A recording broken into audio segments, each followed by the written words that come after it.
So thank you, everybody, for joining us to Great Leaders Serve. I'm your host, Kevin Best, and today we have with us Nelson Okanya. Nelson is the president of the World Serving Leaders for the Center for Serving Leadership. So this is a wonderful privilege to have somebody who is actually traveling across continents to help people across the world, mostly developing nations, to embrace the serving leader model to create more stability, both politically, economically, financially, in the worlds that they live in.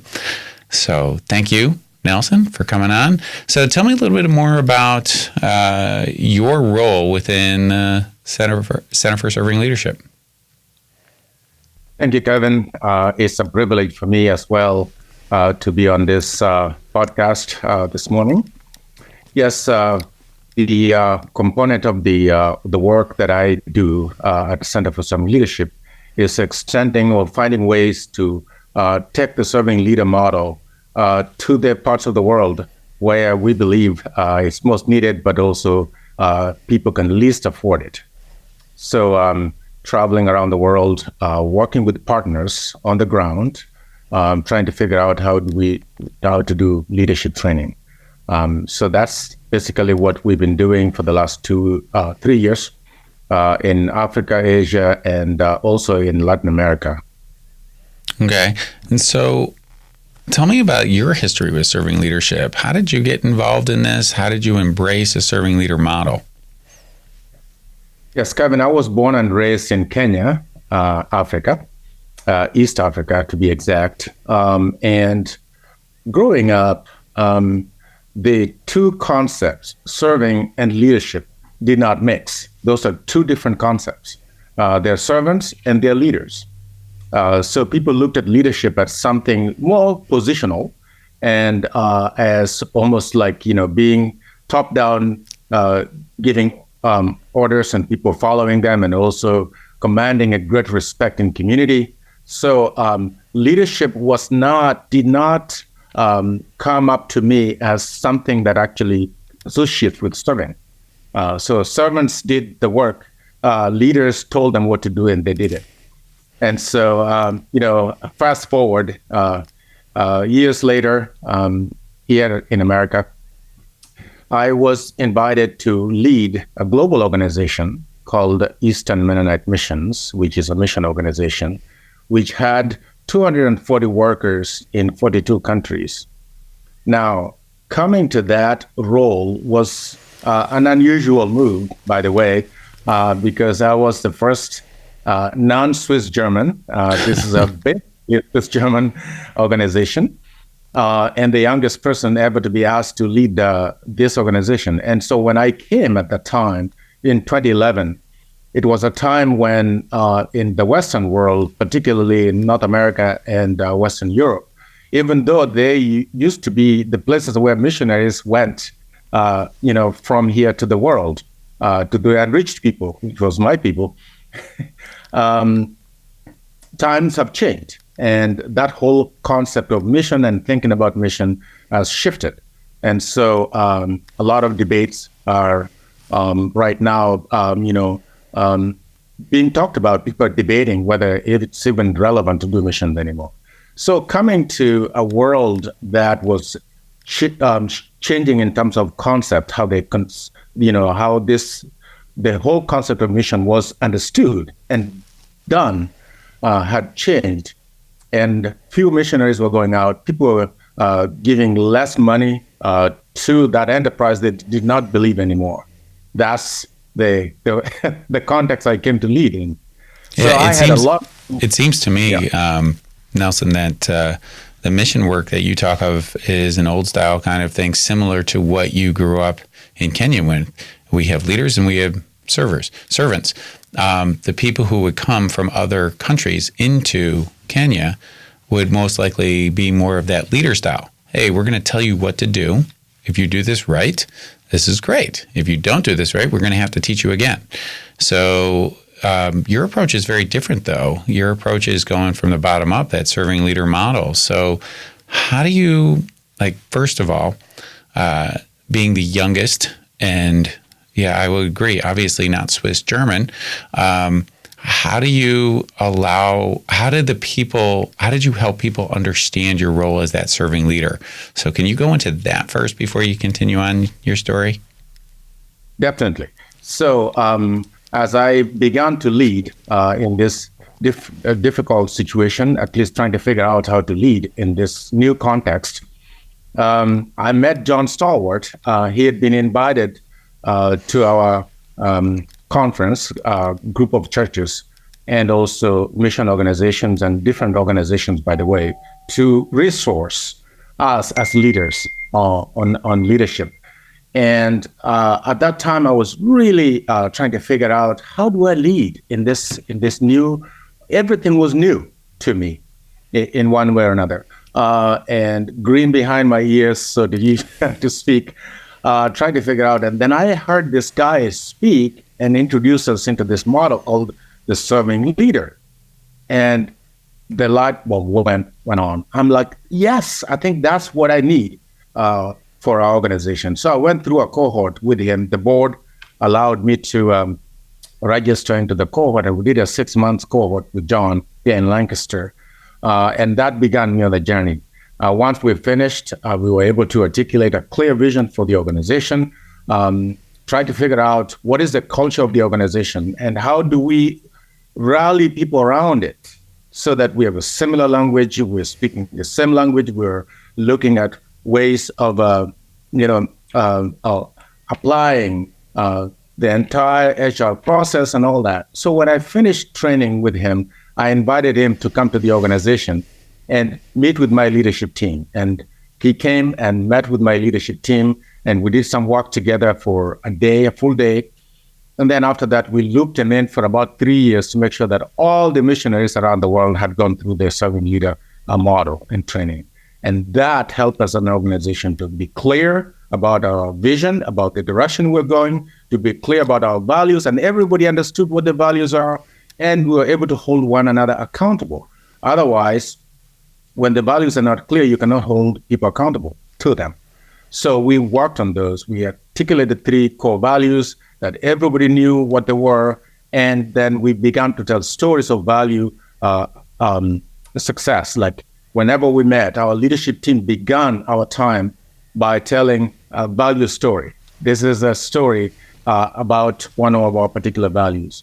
So I got a model that really worked for us and changed my whole understanding of mission, of leadership.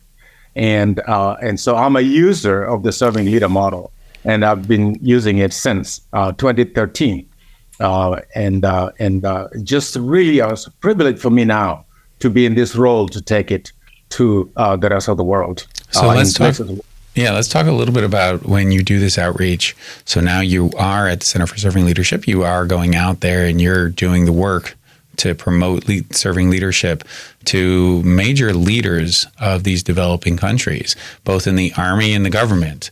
And so you must run into a lot of issues as it revolves around that. And then you're coming in not as a leader telling you what to do, but as a person who's going to instruct them on how they can serve by leading others. What are the problems that you're running into? So, Kevin, let me just give you at least two stories here. Okay. The first time I was in the DRC Congo, which is a country that has now changed names 3 times. It was Belgian Congo, Zaire, and now it's the DRC, Democratic Republic of Congo. This country is the second largest country in Africa. It has vast resources, natural resources all over the place. And yet, one of the poorest countries, no infrastructure. There's a lot of war. Actually, the eastern part of Congo, where I was in 2022, was, millions of people have died in war. And even right now, as I'm talking with you, there's a war going on there. And so when I was talking with we worked with our partners on the ground. So I had gone there to do the training for 2 days. And one day was pastors and church leaders. Another day was government, police, military, and everybody that serves in, even business people. And so when we began to discuss the serving leader model, and how it upends the pyramid of leadership, where the leader is on top giving orders down. And that this model is actually, you are in charge to charge everybody up. One of the captains raised his hand and said, well, I am the police chief. I need to tell people what to do. So how can this model work for me? And so I gave him an example. I say, imagine that you have a mission out there that you want to send your people to. And the mission is not clear. You don't know what the success factors are going to be. People don't have clear values on how they're going to do the work, how they're going to behave doing the work. Imagine then, on the other hand, you have a clear mission, you know what you're going for, and you can actually say mission accomplished when it is done. You have articulated ways of behavior that everybody is supposed to obey and at least follow through. And I say, imagine also that, now this is an African context. I grew up in that context. I know it very well. And you cannot, at least growing up, you could not just assume that if you call the police, if you call 911, which is in Kenya was 999, if you call them, they will just show up. That just didn't happen. First of all, the police vehicles they did not gas most times, and some of them were very old. So I said, just imagine, you have a mission out there, you have a vehicle that is well maintained, your people have all the equipment they need, they have a clear mission, and the gas, the tanks are full with gas and all that. What would that look like for you? And it's like, oh, that's what you mean. Yes, I like this model. I want to use it. So that's just one story there that this person said, later said that, can you come back and do more training for us? The same went to a major general who called me aside and said, I don't know I know you know you don't know who I am, sorry. You don't know who I am, because he was in civilian clothes the previous day. He snuck into the training with the pastors. But when we finished the training, he called me aside and said, look, I know you don't know who I am, but I am the Major General of the Army here. And I came to check this out. I love it so much. Tomorrow I'm going to bring my guys, and they're going to come in uniform. Some of them may even carry guns. Don't be afraid. They'll be okay.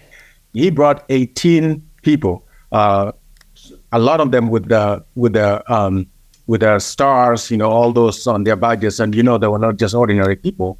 They were actually generals and commanders and captains who came and loved the model.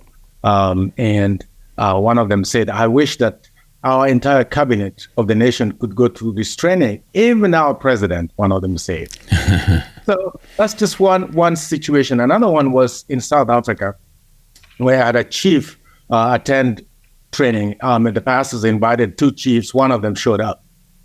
And so while we were doing the walk on great purpose, and I told him to write vision out, and he was not doing anything during the assignment. So later I invited him. We were just outside talking. I asked him, hey, can you tell me about the vision of the vision that you're leading your people to in this place? And he said, vision? I just tell people what to do. And he said, I come from a long line of chiefs, all the way that stretches all the way to the 12 tribes of Israel. I kid you not. He said that. Wow. And I said, wow. So you just tell people what to do, and they're motivated to do everything you're telling them to do? I mean, is that is that the best you can get to motivate people to give their full potential? He thought about it. The next day he came back and said, I now have a vision from my and the guy has not stopped calling me, even, just like last week. He sent me 5 messages and saying, we are hoping that we can invite you back so we can get maybe gather about 20 chiefs in our community, and maybe we can do the training in the King's Palace. So this is the model that people are coming to light. It's just amazing when you hear those stories like that, because within the United States, as you think about it, The biggest issue I think we have is you have arrogant leaders. They've become very successful. They're arrogant. They know their thing. They tell everybody else what to do. Well, that sounds very familiar to what your stories are in Africa and probably in Asia and Latin America. So the human psyche doesn't change much, even if the surroundings do. That sounds like that's what you're telling me. Is that right? Yeah, because leadership has been looked at as something that, leaders are above the people. And so wherever you go, whether I'm in the Philippines, whether I'm in Indonesia, whether I'm in Singapore, whether I'm in China, the whole idea of leadership is not looked at in terms of going underneath and helping people up, helping them discover their purpose, helping them succeed, helping them, basically empowering them to be able to do something that's much bigger. The leader normally is looking at themselves. How do I serve myself? How do I benefit from this, rather than what can I do to make the world a better place? And that's what the servant leader model does. So let me ask you this. So you said in the Democratic Republic of Congo, there's actually war going on.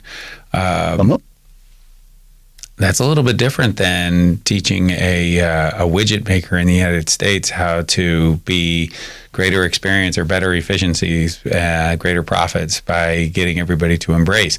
Those people who are embracing it don't feel like they're going to get shot the next day.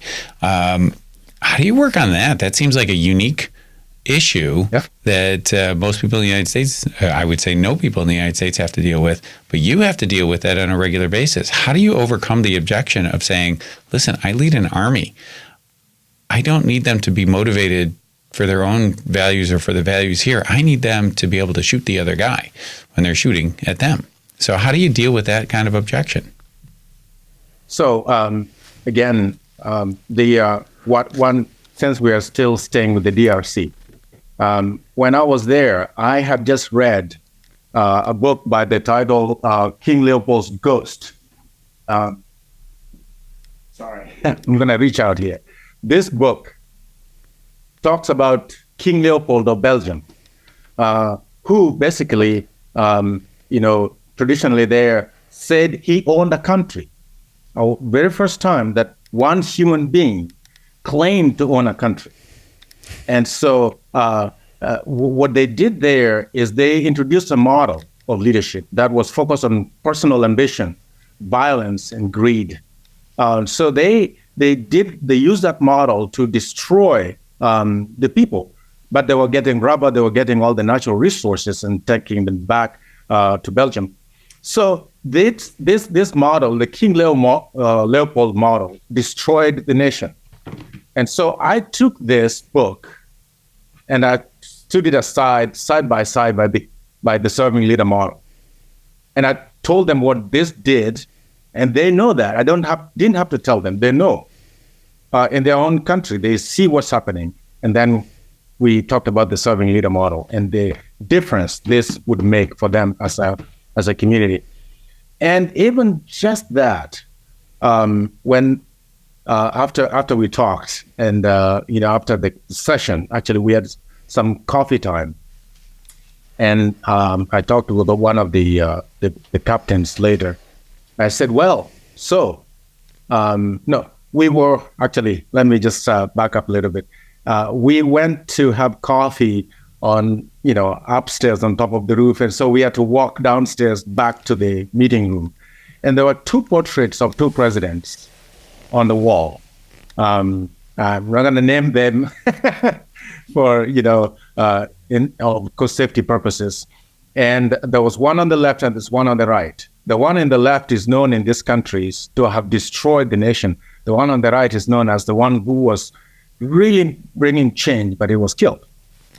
And so he stopped there. He said, "You looked at that guy. That is not a serving leader." And so I said, "Which one would you like to be?" And he said, "I definitely want to be this one. I want to be a serving leader." Now, this is the police captain. Mm-hmm. Again, there's a war going on there. So how is he going to serve his people when they're trying to survive? Right. What are they going to use to save their community, but also not only to save their community, but to motivate their people to give their best for the good of their community. And I asked them, what is your purpose? And as he was still trying to figure out their purpose, I said, what would this community look like without your presence here? And he was like, oh, that's our great purpose. There you go. Yeah. So it's really fascinating to, it's not like these people don't know all this stuff. It's only just have to, a little shift that helps people to conceptualize what they're doing, their reality in a new way that changes things. And so I did not see a resistant group of people that would say, well, serving leadership is a doormat, which is what the serving leadership or the servant leader has been talked about. It's just basically passive. No, there's no passivity in serving. There's no passivity in even the servant model. It's people who are putting their lives on the line for others. That's the key. For others, not for themselves, not to grab it for themselves, not to survive, but to do something on behalf of other people for the betterment of the community. That's absolutely amazing. So now you come back to the States at different times. One of the roles that you have to do is be able to get money to be able to help fund this, because as you said, these are oftentimes very rich country in materials, but they are very poor in finances. So right. How does that work? Let's talk about how do you raise money for that? And then two, how do you talk to a country that you're trying to get into? How do you get them to want to let you in and actually teach this stuff? So the two questions, so I could hear that. Yes. Is that how do we fund this, and then how do we get into those countries? Correct. Yeah. So in terms of the funding, we have a very clear vision right now to train, clear vision, a clear mission to train 50,000 leaders, serving leaders around the world.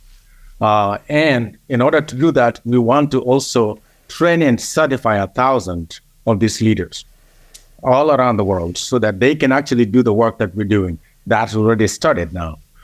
So for 1,000 leaders that we want to train and certify, to train 50,000 leaders, we want to raise $5 million to do that. And by God's grace, they've been generous people whose lives here in America, whose lives have been changed by the serving leader model. Businesses that have been turned around, productivity that has continued because people are fully engaged at work.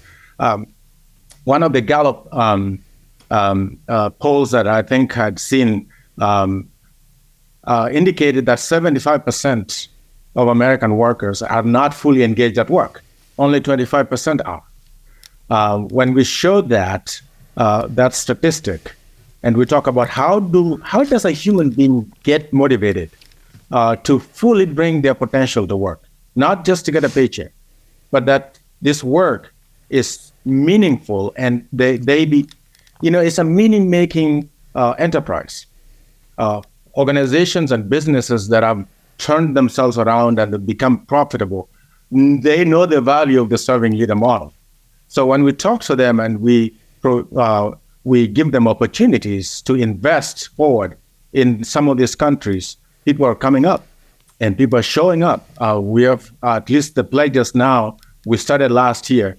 We're at just over $2 million committed to the work. It's a 5-year campaign, and we're almost halfway there. Not quite there yet, but we just started last year because people are motivated. They know what the serving leader model has done for them, and they want to pay it forward, particularly those who have a heart to see this model change the world. So that's how the funding mechanism is working. We're hoping right now our goal is that for every $200 somebody gives, we train a leader. $200. We train and certify a leader around the world. And that's the model we're using. Now, how do we get there? We have friends on the ground. We're doing this work in partnerships. Some of the partnerships were started in my previous life. as president, I travel around the world in many, many places and always heard this call, help us with leadership, help us build leadership capacity. So now at Center for Serving Leadership, we have the opportunity, we have the materials that will help them build that capacity. And all we need to do is get it to them. So we have these partners on the ground that are calling. Even just yesterday, I received an invitation from two friends in South Africa. Said, we want you to come and work with us for a week of training in Johannesburg, in Cape Town.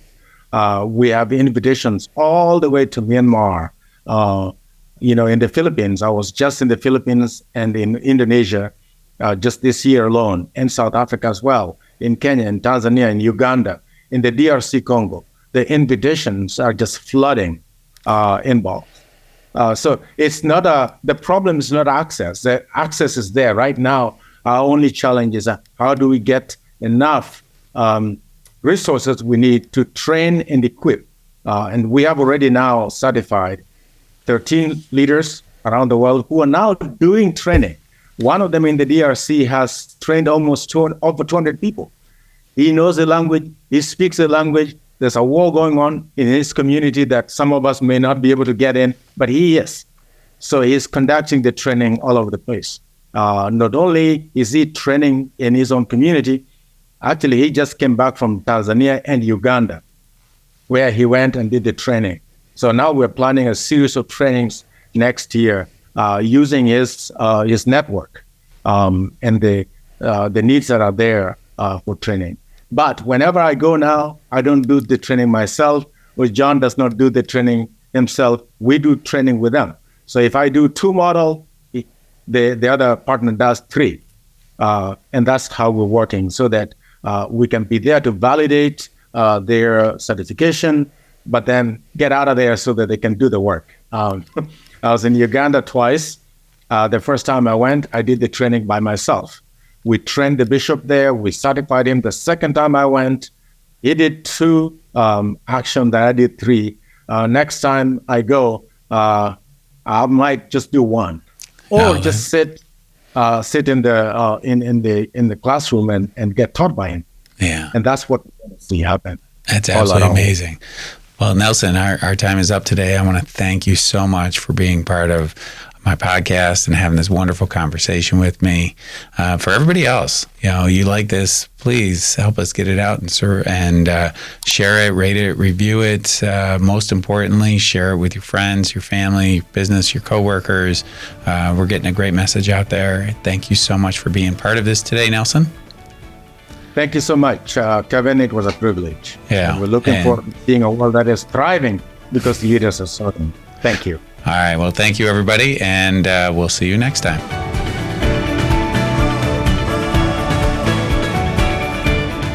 For more information about the Center for Serving Leadership, visit our website at centerforservingleadership.com.